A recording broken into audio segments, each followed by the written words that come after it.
पंचांग के अनुसार हर महीने शुक्ल पक्ष की अष्टमी को मासिक दुर्गा अष्टमी मनाई जाती है। हिंदू धर्म में मासिक दुर्गा अष्टमी का विशेष महत्व है।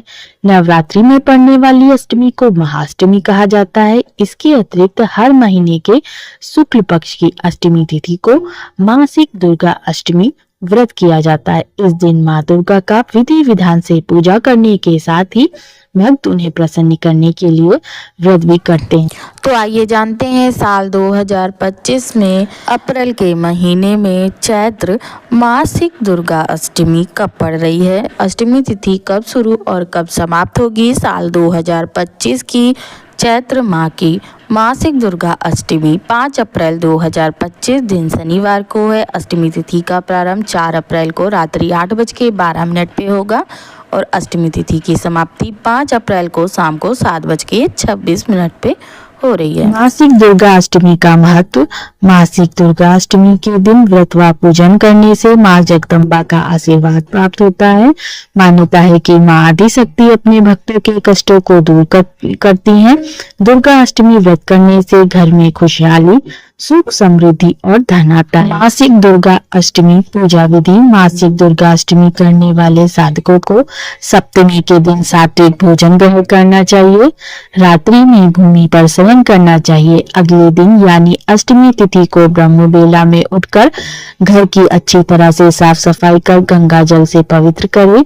उसके उपरांत गंगा जल युक्त पानी से स्नान ध्यान करे। फिर लाल रंग का लंगीन वस्त्र धारण कर आचमन करे और अपने आप को पवित्र करे।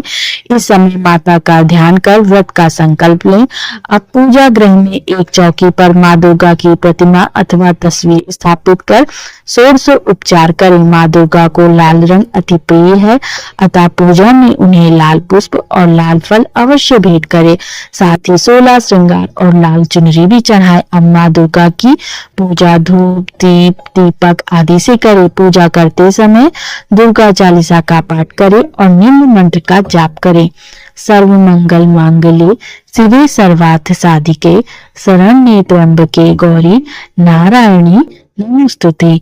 या देवी सर्वभूतेषु माँ दुर्गा रूपेण संस्थिता नमस्तस्यै नमस्तस्यै नमस्तस्यै नमो नमः। अंत में आरती आराधना करे।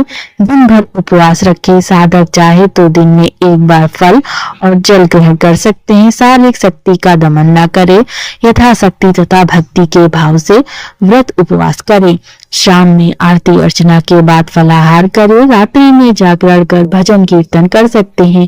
अगले दिन नवमी तिथि को नियमित तरीके से पूजा पाठ कर व्रत को खोलें। मासिक दुर्गा अष्टमी में घर में सुख और समृद्धि के लिए माँ की ज्योति हमेशा आग्नेय कोण में ही जलाना चाहिए। पूजा करने वाले का मुख पूजा के समय पूर्व या उत्तर दिशा की तरफ हो। पूजा के समय पूजा का सामान दक्षिण पूर्व दिशा में रखना चाहिए। मासिक दुर्गा अष्टमी की पूजा करते समय यह ध्यान रखना चाहिए कि पूजा में तुलसी, आंवला, दूर्वा, मदार और आग के पुष्प का इस्तेमाल नहीं करना चाहिए। घर में कभी एक से अधिक माँ दुर्गा की प्रतिमा या फोटो नहीं रखना चाहिए। तो आइए जानते हैं मासिक दुर्गा अष्टमी की कथा।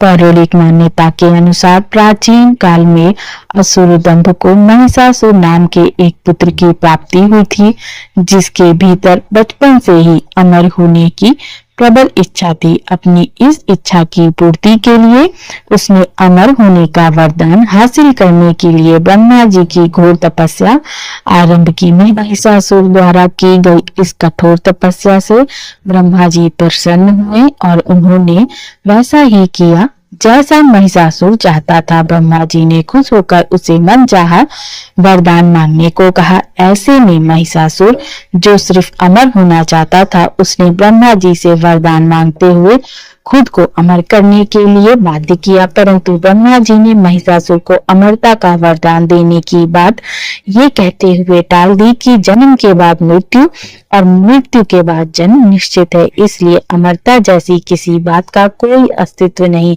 जिसके बाद ब्रह्मा जी की बात सुनकर महिषासुर ने उनसे एक अन्य वरदान मानने की इच्छा जताते हुए कहा कि ठीक है, यदि मृत्यु में होना तय है तो मुझे ऐसा वरदान दे दीजिए कि मेरी मृत्यु किसी स्त्री के हाथ से ही हो।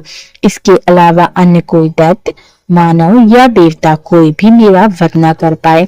जिसके बाद ब्रह्मा जी ने महिषासुर को दूसरा वरदान दे दिया। ब्रह्मा जी द्वारा वरदान प्राप्त करते ही महिषासुर अंधकार से अंधा हो गया, इसके साथ ही बढ़ गया और उसका अन्याय मौत के भय से मुक्त होकर उसने अपनी सेना के साथ पृथ्वी लोक पर आक्रमण कर दिया, जिससे धरती चारों तरफ से त्राहिमाम त्राहिमाम करने लगी।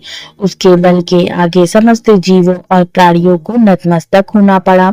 जिसके बाद पृथ्वी और पाताल को अपने अधीन करने के बाद अहंकारी महिषासुर ने इंद्रलोक पर भी आक्रमण कर दिया, जिसमें उन्होंने इंद्रदेव को पराजित कर स्वर्ग पर कब्जा कर लिया। महिषासुर ने से परेशान होकर सभी देवी देवता त्रिदेव के पास सहायता मांगने पहुंचे। इस पर विष्णु जी ने उसके अंत के लिए देवी शक्ति के निर्माण की सलाह दी, जिसके बाद सभी देवताओं ने मिलकर देवी शक्ति को सहायता के लिए पुकारा और इस पुकार को सुनकर सभी देवताओं के शरीर में से निकले तेज ने एक अत्यंत खूबसूरत सुंदरी का निर्माण किया। उसी तेज से निकली माँ आदिशक्ति, जिसके स्वरूप और तेज से सभी देवता भी आश्चर्यचकित हो गए। त्रिदेवों की मदद से निर्मित हुई देवी दुर्गा को हिमवान ने सवारी के लिए सिंह दिया और इसी प्रकार वहां मौजूद सभी देवताओं ने भी माँ को अपने अपने एक अस्त्र शस्त्र सौंपे और इस तरह स्वर्ग में देवी दुर्गा को इस समस्या हेतु तैयार किया गया।